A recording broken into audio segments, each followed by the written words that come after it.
Jadi pas di situ kawan-kawan itu udah mulai kayak nunjuk, oh ini ya pohon bolong tuh. Ruang dunia. Assalamualaikum warahmatullahi wabarakatuh. Alfi, ya sehat Bi? Sehat bang, alhamdulillah. Akhirnya setelah video awal kemarin bahas awal pembukaan ruang dunia bersama Alfi yang ada di belakang kamera, akhirnya kita undang di sini Alfi. Di depan kamera. Dari mana bisa Bi? Alhamdulillah sehat. Dari mana tadi? Tadi dari rumah kan ditelepon ke sini. Kan kita mau pergi nih acara bang ini baru di Sawangkamala. Oh iya. Jadi hari ini kami sengaja luangkan waktu untuk Alfi. Kita undang Alfi karena nanti siang kami akan pergi acara. Oke Bi, udah siap Bi ya? Agak nervous sedikit apa-apa. Ini seperti yang sudah di video sebelumnya. Jadi tentu Alfi ini hobinya di hobinya di alam. Spesifikasinya mungkin ke gunung ya. Iya, lebih sering ke gunung. Nah, mungkin abang atau kawan-kawan sahabat Arvin yang nonton video di channel Arvin TV pengen tahu nih bagaimana proses Alfi selama mendaki gunung. Kurang lebih kan Alfi sudah lama di dunia pendakian. Silakan. Ya, kalau untuk berkegiatan di alam memang dari kecil itu udah berkegiatan ya bang. Dari nenek juga tinggal di kampung. Terus disiplin ilmu yang saya pelajari waktu SMA pun mengarah ke situ juga karena saya lulusan dari SMK Kutanan. Jadi kalau untuk alam dah Allah dah memang dari kecil lah terdidik di alam. Oke, siap. Bukan anak kota tapi anak desa. Anak desa ya, anak desa yang ke kota dan anak kota yang ke hutan. Ke desa ke hutan. Udah berapa kali mendaki gunung? Mendaki gunung berapa? Ya lebih lah dari 10 kalau untuk mendaki. Lebih dari 10. Itulah pokoknya. Tapi gini, abang mau satu. Nanti boleh lah nanti kalau seandainya ada 10 gunung ya kan. Ada 10 gunung, satu aja dulu yang diceritakan mengenai pengalaman Alfi di gunung, baik itu cerita senang maupun horor. Nanti silakan Alfi mau pilih mana yang mau dijadikan bahan diskusi kita ya. Nah, satu gunung aja. Kira-kira Alfi mau bahas gunung mana? Satu gunung. Yang pasti yang paling wah dan paling berkesan itu Kerinci sih Pak. Kerinci ya. Biasa. Kalau kemarin ada Mas Hasan dari Info ya, dia cerita Lauh. Kali ini Alfi mau cerita Kerinci. Gunung Kerinci. Oke. Nah, mungkin gini Bi. Kira-kira ceritanya ini cerita yang berbau apa Bi? Kalau Kerinci, saya yakin kawan-kawan yang hobi di pendakian atau kawan-kawan yang hobi nonton video-video pendakian yang ke Kerinci, itu gak akan jauh dari pertama yang udah pasti itu keindahan alamnya, yang kedua misteri yang tersimpan di dalamnya, itu gak akan jauh itu. Oke. Artinya semua cerita itu ada lah ya. Ada. Tapi untuk kali ini Alfi mau berbagi cerita apa nih dengan kawan-kawan sahabat Arvin? Jadi gini, selama berkegiatan di alam atau pernah menyapa alam, itu tuh aku termasuk orang yang selalu berpikir positif tentang hal-hal yang berbau mistis, yang berbau magis itu. Apapun yang terjadi selalu dilogikakan, tidak menghubungkan ke sana bang. Nah, kemarin waktu yang terakhir yang pendakian kedua ke Kerinci itu, di situ aku baru nggak bisa menganalogikannya ke hal-hal yang logis karena memang terasa dan nampak gitu atau gimana? Ya berwujud lah, dan itu lihat pakai mata kepala sendiri, dan itu nggak aku sendiri yang ngerasain, kawan-kawan pun juga gitu. Oke. Berarti abang waktu itu ada ikut atau tidak dia? Ada ya. Oh berarti yang pesertanya yang ada ini ya, pendakian yang Gunung Kerinci yang ada ceweknya 2 ya. Armada 15 kalau nggak salah itu. Armada 215. Oke. Nah itu ada cerita apa tuh Bi? Yang berwujud tuh, yang tampak tuh. Awal pendakian masih slow kan, masih santai. Masih enak. Cuman kan pada waktu itu kita bawa 2 orang cewek nih Bang. Itu ada Kak Tiwi sama Kak Eka. Mungkin kalau Kak Tiwi sama Kak Eka ingat, kemarin itu waktu awal pendakian mereka kan yang paling excited kan. Iya. Dan dari awal itu mereka yang memang udah cari-cari informasi nih tentang Gunung Kerinci. Yang mereka cari selain tentang trek, tentang kebutuhan dan perlengkapan apa aja yang disiapkan, mereka lebih excitednya ke arah-arah yang cari-cari video-video yang tentang mistis-mistis gitu. Oke, artinya untuk pembekalan juga mungkin ya. Mungkin. Terus? Dan itu terbawa. Jadi kesugesti itu loh Bang. Sampai di trek juga. Misalnya kayak kawan-kawan yang udah pernah lagi Kerinci atau pernah nonton video-video tentang mistis Kerinci pasti tahu tentang pohon bolong itu kan Bang. Pohon bolong di pos 3 ya. Sebelum pos 3 kalau dari sini. Ya. Nah, jadi sebelum pos 3. Antara pos 3 sama shelter 1. Pohon bolong.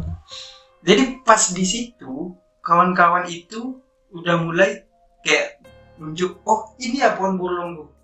Kayak apa ya? Kan semestinya kalau hal yang kayak itu, kalau mereka nggak tahu atau apa kan seru aja kan. Tapi ketika mereka tahu itu tempat yang apa yang tadinya biasa aja, kan kesugesti Bang. Tersugesti, ingat cerita-cerita, oh ini pohon bolong yang ada inilah, ada api apa segala macam. Nah, dengan rasa penasaran mereka terfokus ke sana. Hal-hal yang tadinya sebetulnya beberapa kali ke sana hal-hal yang biasa, tapi kan jadinya ini. Mereka cerita, Bang ini pohon bolong ya Bang ini. Terus mereka dekati, foto apa segala macam. Nah, dari situlah mulainya. Ada hal-hal yang mulai janggal, mulai kayak pendakian ini termasuk pendakian berat. Memang Kerinci cukup berat di antara gunung-gunung lain yang di Sumatera ya Bang, pakai komplit. Cuman beratnya ini bukan berat yang kayak fisik kurang atau apa, karena persiapan kawan oke juga termasuk. Tapi gini, mungkin biar lebih terstruktur ya, biar lebih teman-teman mendengarnya, melihatnya, mungkin bisa diceritakan dari awal nih prosesnya. Di Gunung Kerinci itu ada beberapa pos gitu kan. Nah itu bagaimana hal yang Alfi rasakan waktu itu. Nah kemudian nanti bisa kita bahas yang betul-betul yang mencekam tadi itu. Walaupun memang ada cerita mistisnya. Nah, mungkin dari pintu rimba, pos 1, pos 2, pos 3, shelter 1. Mungkin teman-teman yang menonton video ini ada yang baru, tapi ada juga yang sudah pernah. Nah, mungkin yang baru ini bisa untuk pelajaran. Nah yang sudah pernah mungkin iya ya gitu, ngerti maksudnya dia. Tapi minum dulu sebelum nyantai lah kita ya. Nyantai. Oke, lebih aku siap untuk mendengar. Oke. Dan kawan-kawan siap untuk mendengar ya. Tapi untuk kawan-kawan ini sekedar sharing, dan kalaupun tidak terjadi nggak akan gini kan, maksudnya ini kan sifatnya hal yang dirasakan. Belum tentu apa yang aku rasakan kau rasakan juga emang.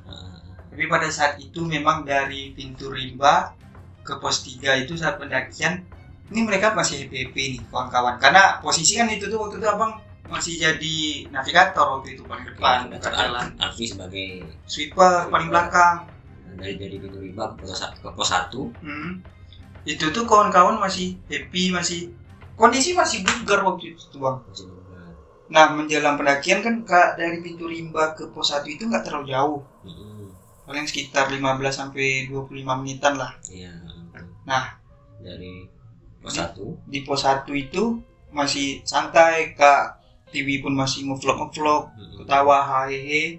Pos 2 masih juga kayak gitu. Nah di antara pos 3 ke pos 1 tadi ke shelter 1 itu kan ada pohon bolong itu. Nah di pohon bolong itu mulailah kawan-kawan buka cerita tentang hal-hal yang kayak gitu. Tentu kawan-kawan ini karena Kak Tiwi kan tahu sendiri masih pemula waktu itu ya Bang, masih perdana rinci pula lagi dengan perbekalan video-video mistis yang dibawa dia. Terus suges dia nunjuk ini dia pohon bolong itu Bang. Nah, sementara waktu itu kan karena bagian dari tim, aku juga harus menenangkan kawan-kawan ini juga kan. Oke. Nah, iya Kak, ini bentar ya Bang Kak. Nah, bolehlah dia ngambil video, mengambil gambar dan di situ masih aman pas dia cerita itu tuh. Yang aku belum ngerasain apa-apa. Setelah lewat dari situ, nah ini mulai nampak nih perbedaan antar yang tadi ngemeng, udah tuh diam. Awalnya enjoy. Mulai mulai diam, mulai apa? Aku masih melogiskannya dengan mungkin udah mulai agak capek karena kelelahan. Tapi pas di perjalanan itu lebih banyak berhentinya. Yang tadinya jalan slow agak 5 sampai berapa menit baru istirahat ambil napas apa. Ini malah minta duduk istirahat. Lama terus bibir udah mulai pucat. Masih bisa dilogiskan karena kelelahan. Nah, udah dikasih minum, terus lanjut lagi jalan. Dan waktu itu kita berangkatnya siang loh. Siap isoman. Waktu menuju ke shelter 1, rombongan kami kan udah terpisah jauh tuh sama yang paling depan. Kami udah mendekati maghrib mau ke shelter 1 tuh. Oh iya, waktu itu pas maghrib baru sampai shelter 1 ya. Yang beberapa orang sih, yang lain kan sudah. Yang lain udah, memang kami karena kan Kak Tiwi itu dengan teman laki-lakinya Bang Tommy. Kalau Kak Eka dengan suaminya Bang ini. Nah, Bang Arul. Waktu itu memang jauh dan kami udah mendekati maghrib juga itu arah ke shelter 1. Iya. Nah, disitulah mulai nampak lainnya. Karena Kak Tiwi ini nggak bawa keril kan, nggak bawa beban karena dipindahkan ke Bang ini, ke Bang Tommy yang bawa. Nah, Kak Eka pun juga. Tapi di situ mereka memang betul-betul nampak bedanya setelah dari ini tadi, dari pohon bolong itu. Setelah mereka nanya itu kan, pertanyaannya mengarah-arah ke situ lah pokoknya. Di situ hampir maghrib itu orang kayak orang masih ngaji lah. Nah, situ mulai Kak Tiwi itu udah mulai kayak perutnya mulai sakit, mulai apa. Awalnya kan kirain lagi halangan di jalan kan, halangan jalan. Terus masih berusaha untuk melogiskannya tanpa memikir yang tadi di pohon bolong. Kita lanjut jalan. Alhamdulillah sampai pas sudah maghrib itu kami sampai. Kurang lebih ya itulah maghrib itu. Sampai situ kan kawan-kawan tim langsung ngasih ini kan, karena kami paling belakang, orang udah nyantai, udah minum. Tinggal yang belakang ya. Tinggal belakang, tenda ada jadi. Mereka langsung suruh ganti baju untuk beres-beres lah, pakai baju yang aman. Kan waktu itu ada yang ngasih minum ya Bang? Teh panas. Nah, waktu ngasih teh panas itu, setelah itu tuh Kak Tiwi, entah Kak Eka, aku lupa siapa. Mereka itu ada yang ngasih air juga. Ceritanya mereka nggak tahu siapa yang ngasih air ini. Maksudnya kayak nih air, tapi entah mereka karena kelelahan atau apa, tapi mereka nggak tahu siapa yang ngasih. Jadi entah gimana ya, ngerti nggak sih? Kayak ada yang ngasih, cuman dia nggak tahu wujudnya, bukan nggak tahu wujudnya, tapi kayak dia cuma bisa lihat ada tumbler. Tapi yang ngasih itu nggak tahu dia, entah itu teman, entah itu siapa gitu, kayak tumbler aja gitu. Entah karena kelelahan ya Bang ya. Mungkin ya. Bisa jadi karena kelelahan. Nah, awalnya kalau itu tuh mungkin karena kelelahan masih bisa logis lagi. Tapi kan udah banyak kejanggalan gitu tuh kan nih. Ya kita mencari alasan-alasan yang logis saja sih itu. Malam itu pun juga mereka ceritanya ada yang dengar suara orang lewat di samping tenda mereka. Oke. Terus ada, aku lupa entah Kak Eka atau Kak Tiwi itu. Salah satu di mereka ada yang izin mau manggil lah, ajak temannya untuk buang air. Buang air. Ya. Nah, Kak Eka naik kira itu tuh Kak Tiwi. Cuman kan karena kelelahan ada lagi gitu. Nah Kak Tiwi pun ngira itu Kak Eka. Artinya saling ini ya, saling mengira ya. Cuman itu kan cerita mereka. Aku kan nggak tahu masih di tenda apa. Kalau aku masih mencoba logis. Itu pun mereka cerita besok harinya. Nah singkat cerita kita naik ke atas, camp di shelter 3 ya. Summit. Pas turun nih Bang, pas turun itu baru agak shelter 1, naik shelter 2, 3, kemudian summit. Pas turun. Ini baru cerita yang aku bilang tadi, yang aku selama melogis-logis kan. Jadi pas turun ada cerita yang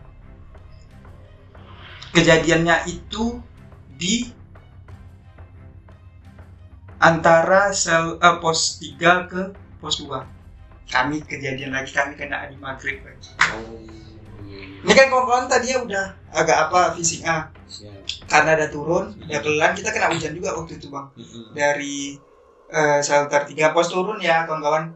Dari shelter 3 ke shelter 1 itu kan kena hujan tuh. Iya. Sudah itu cuaca alhamdulillah masih mendung, masih cuma udah nggak hujan lagi. Pas sampai shelter 1 menuju pintu rimba, kita aman. Cuman kita sampai di pos 3 itu dalam keadaan sudah mendekati maghrib. Kembali lagi kita di antara mau maghrib tuh di situ. Kenapa waktu itu kok bisa maghrib? Jadi kawan-kawan ini kan ada kelelahan tadi di perjalanan. Fisiknya ya. Fisik lagi fisik sih. Itu untuk orang bagian belakang waktu itu ya. Karena yang bagian depan sudah lewat. Udah jauh. Sebelum maghrib udah pada turun. Karena kita harus menemani kakak berdua nih kan, kondisi fisiknya kita nggak bisa memaksakan juga Bang waktu itu. Oke, jadi pas Alpi turun itu bagian belakang itu berapa orang waktu itu? Waktu itu tinggal aku, Kak Eka, Bang Tommy, sama Bang Arul. Waktu itu Pepeng masih tengah, cuman karena udah mau maghrib, udah mendekati sore, Pepeng kan nunggu di shelter 1 sama kami. Oke, iya. Nunggu kami lah karena dia memikirkan kawan-kawan yang belakang kan. Kalau aku sendiri juga nanti biar lebih ini. Berarti berenam sama Pepeng di shelter 1 menuju pintu rimba yang maghrib tadi itu ya. Okay. Nah kembali lagi di pos 3 itu kan kalau cerita warga setempat itu kan tidak boleh bermalam dan tidak boleh jalan malam sebenarnya. Seharusnya. Cuman pada saat itu harusnya kan kalau estimasi yang kita tentukan, kawan-kawan ini udah bisa sampai di pintu rimba sore. Cuma karena kakak-kakak ini udah kelelahan, fisik down juga. Jadi perjalanan yang estimasi yang udah kita rencanakan agak sedikit berbeda. Itu wajar sih di lapangan ya Bang. Di lapangan wajar. Di pos 3 itu kembali kena maghrib. Nah ini mulai nih pergantian antara siang dengan malam ini. Kami di tempat yang kata warga sekitar tidak boleh jalan malam, tidak boleh bermalam juga. Di pos 3 kan nggak boleh bermalam juga. Oke. Karena masih rawan binatang buas. Terus waktu itu juga banyak cerita yang berseliweran antara pintu rimba ke pos 3 itu. Pas pula kami di maghrib pula dapat ada di pos 3. Nah dari situ perjalanan aku mulai membagi-bagikan headlamp nih sama kawan-kawan. Iya. Bagi-bagi headlamp, pegang, terus aku kasih arahan. Pokoknya kakak, abang, sepanjang perjalanan kalau ada hal-hal yang janggal, yang sekiranya berbau hal-hal yang aneh yang tidak semestinya terjadi, jangan diceritakan. Santai aja, jalan aja. Pokoknya kita di dunia kita, mereka biarkan ini, karena kita hidup berdampingan selagi kita tidak melakukan hal yang aneh-aneh. Kalaupun mau capek atau apa istirahat, sampaikan aja, tapi tidak boleh terlalu lama juga. Nah udah aku sampaikan itu, nah terus aku pesan sama Bang Tommy sama Kak Eka sama Kak Tiwi, dia cerita terus ya gitu, supaya mereka nggak diam. Karena kan cewek kalau udah mulai melamun, apalagi kawan-kawan yang berdua ini udah yang nonton hal-hal yang kayak gitu kan. Karena sepanjang perjalanan tuh hal-hal yang kayak ranting atau apa gitu, mereka langsung Bang kayak ngasih kode loh Bang. Ranting jatuh refleks gitu. Bang, udah kak ranting dulu kan, tupai atau burung kan bisa jadi kan bang, buaya tua. Yang kayak gitu aja mereka udah kayak ini. Apalagi kalau mereka melamun tiba-tiba terpikir hal yang ini yang mereka tonton. Posisinya maghrib loh, udah mau masuk malam. Di pos 3 menuju pos 2 di situ ya yang ini di pos 3 sampai pos 2 itu udah mulai gelap, headlamp udah mulai hidup, jalan. Ini kok agak aneh nih. Angin tuh kan biasa sejuk-sejuk. Kawan-kawan pasti tahu lah sejuk di hutan itu seperti apa. Tapi kok kayak padahal aku di belakang bang. Kok bisa paling belakang karena aku harus ngunci orang di kantin, memastikan kawan-kawan tidak ada yang di belakang aku, tidak ada tercecer lah. Tiba-tiba kayak ada angin dari belakang, kayak dingin lah pokoknya belakang nih bang. Posisi ini padahal ada keril nih. Tapi kayak dan itu kayak sejalur gitu. Tapi memang hal itu sering diceritakan teman-teman juga sih di beberapa gunung. Tapi nggak tahu lah itu kan aku yang merasakan. Nah itu apa ya? Kalau aku yang udah beberapa kali masuk hutan, hawa sejuk dari khas hutan itu kan merata atau apa. Ini kayak sejalur gitu loh bang, kayak dari belakang. Tapi ya mungkin gara baju basah siap hujan tadi, terus sudah mulai ini. Oh mungkin ini angin biasa nih. Cuma aku tetap bawa cerita sama kawan-kawan kan. Terus aku usahakan kawan-kawan ini jarak sama tidak terlalu jauh terpisah. Jadi memang harus disampaikan terus sama kawan-kawan cerita. Terus tiba-tiba ada lagi nih yang aneh nih. Apa tuh? Aku pas di perjalanan lihat, nggak tahu kan mereka di depan nih. Entah mereka lihat atau enggak, pas aku yang di belakang aku nengok kayak ada bongkahan, kukira itu batu Allah.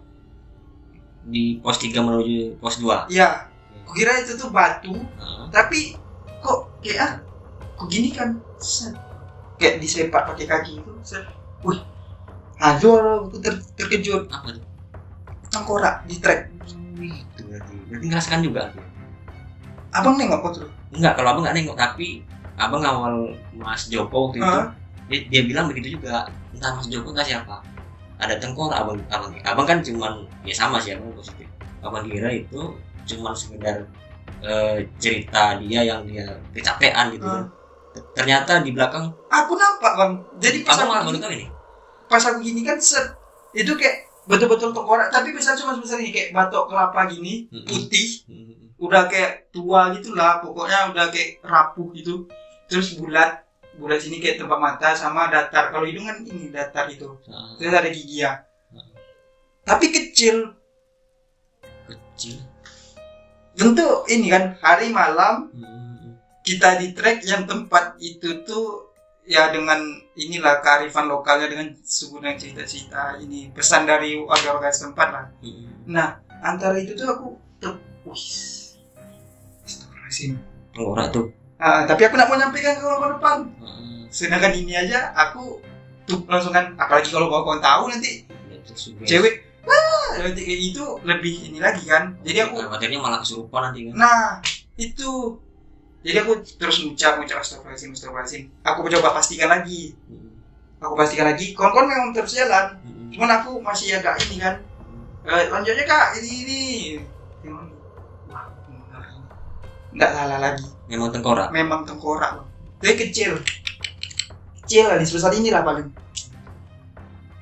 Itu pernah. Jadi di antara 6 orang yang di belakang itu, yang ngelihat kira-kira siapanya? Aku nggak tahu yang ngelihat siapa, tapi aku yakinkan kalau orang depan lihat, respon sama cara orangnya pasti berubah. Maksudnya yang tadi yang ngemeng terus tiba-tiba diam atau terkejut pasti berhenti atau apa kan. Nah ini mereka slow aja nih. Aku nggak tahu itu pertanda apa. Aku nggak mau mengapa ya, cuman ini lintasan dari ada 2 kemungkinan bang. Ada angin kayak gitu. Terus yang tadi kan ini jalur perlintasan terbaik bagi hewan-hewan buas. Salah satunya harimau Sumatera. Harimau Sumatera ini aku kan orang Minang nih kan bang. Nah, di kami orang Minang itu harimau ini termasuk hewan yang sakral lah, bisa dibilang kayak gitu. Raja hutan ya. Kalau kami bilangnya inyak balang. Inyak balang. Inyak tuh datuk belang. Itu kayak entah itu jelmaan atau apa, banyaklah versi ceritanya. Pasti kadang kalau kita bertemu itu mungkin bisa kayak semacam penunggu penjaga di situlah. Oke. Nah, dengan tengkorak itu mungkin itu bekas sisa santapan dia atau apa dia itu. Kalau menurut aku sih kayak gitu. Cuman kan kembali lagi, harimau ini di tempat kelahiran orang tuaku termasuk hewan yang sakral. Sering dikait-kaitkan dengan kalau ada ini nanti pasti ada gini gitu. Jadi cerita tengkorak yang di trek itu sudah 2 orang yang aku tahu. Nah, yang 6 ini yang 5 lagi berarti ya. Ada Pepeng, Kak Dewi, Bang Arul sama Abang mau cari tahu juga nih. Kalau bisa diundang aja di sini. Jadi undang ya Kak Dewi, Kak Eka atau Bang Arul ya. Bang Tommy, Bang Pepeng, nanti kita coba tanya kira-kira betul nggak dia melihat tengkorak itu. Tapi Mas Joko kemarin cerita tengkorak itu memang betul-betul cerita. Abang anggap itu mungkin halu lah Mas Joko ini kan, atau kawan yang lain kemarin kalau nggak salah Abang ada yang cerita itu. Tapi kalau Alpi bilang itu tengkorak, kemungkinan besar berarti memang tengkorak.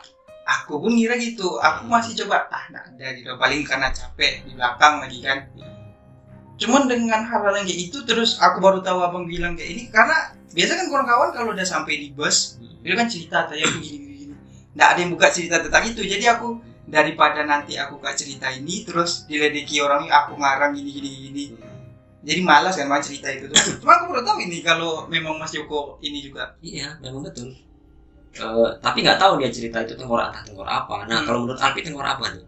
Hewan kah? Kalau dari strukturnya, kalau hewan kayaknya enggak, karena mirip kayak manusia lebih ya. Mungkin kalau untuk kita melogikanya bisa jadi itu monyet yang mungkin di santap oleh hewan buas mungkin gitu ya. Tapi kalaupun monyet kok bisa ada di tengah trek? Biasanya kan hewan buas membawa entah itu ke tempat makan dia, ke sarang dia atau ke apa dia. Ini di tengah trek setelah hembusan angin tadi. Terus aku ceritalah ada kawan yang biasanya dia termasuk anak-anak yang bisa ini juga ngerti itu ya. Yang katanya ngerti mungkin gitu. Terus dia beberapa kali di tempat-tempat makan atau apa dia bisa nengok. Kadang dia suka melarang, atau kalau kami lagi jalan atau apa, jangan di situ. Jadi anak-anak yang kayak gini kan aku nggak mau kalau konsultan sama dia, nggak pernah mau. Sedangkan di tempat kota aja kadang tiba-tiba refleks itu dia kan ngapa? Taman karena aku udah tahu. Udah gitu.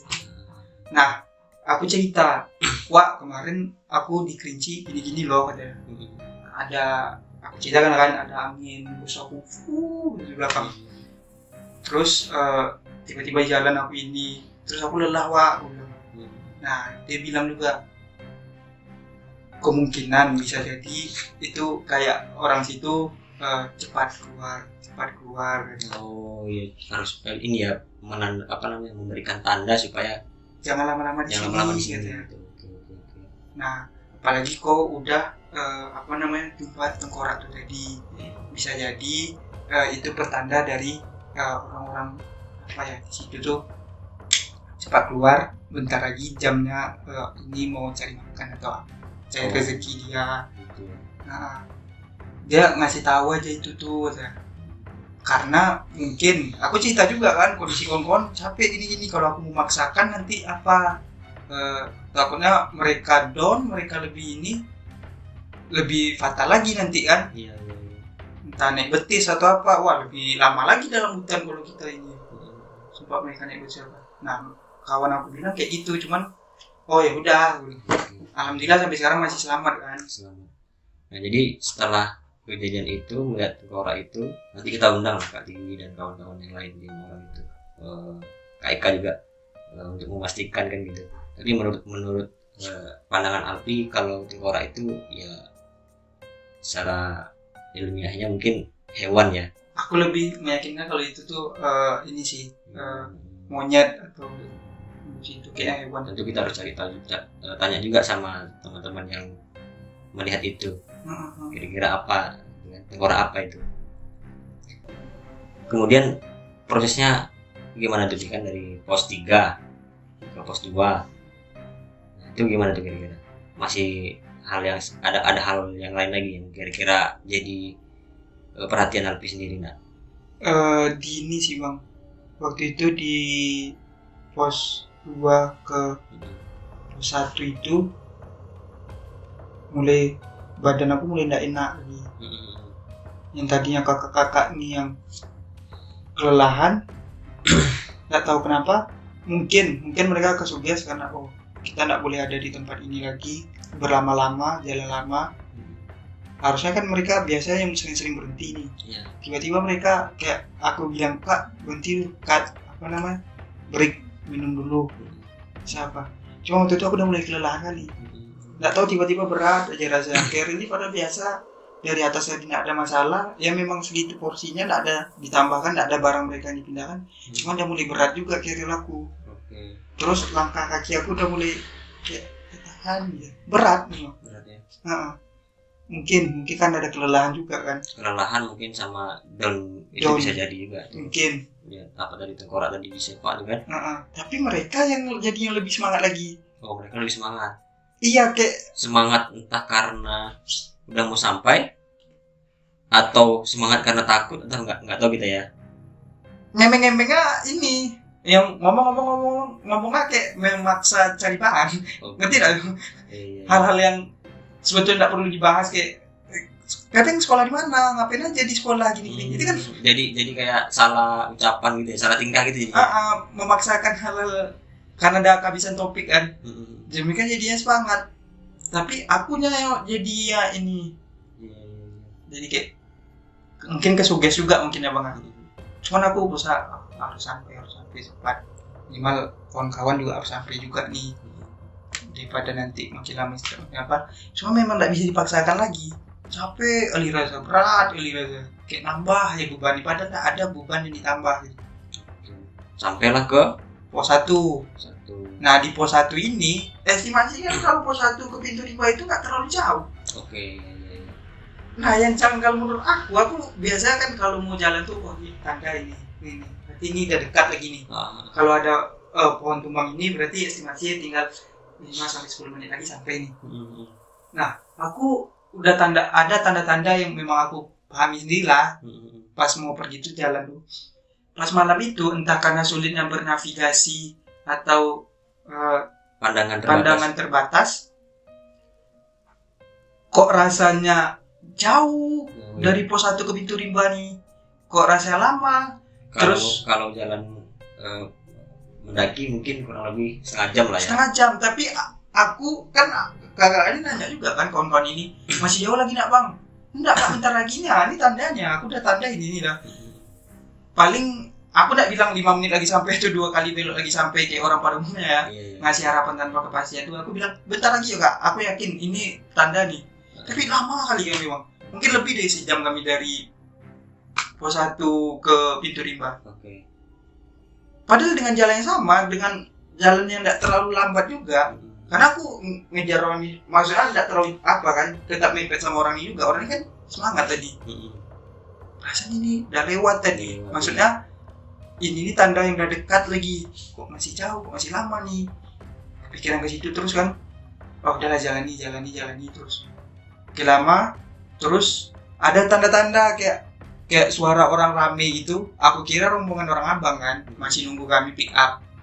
Oh ini mungkin suara tuh kak. Suara dan kan suara orang rame kan kayak cerita gitu di dalam hutan menuju pos pintu rimba, dengar suara orang rame. Itu suara orang tuh katanya. Jadi setelah itu dari pos 1 tadi itu kan lama tuh kan, dari pos 1 ke pintu rimba akhirnya sampai ya pintu rimba. Luar biasa ya. Itu perdana aku di gunung yang betul-betul betul-betul.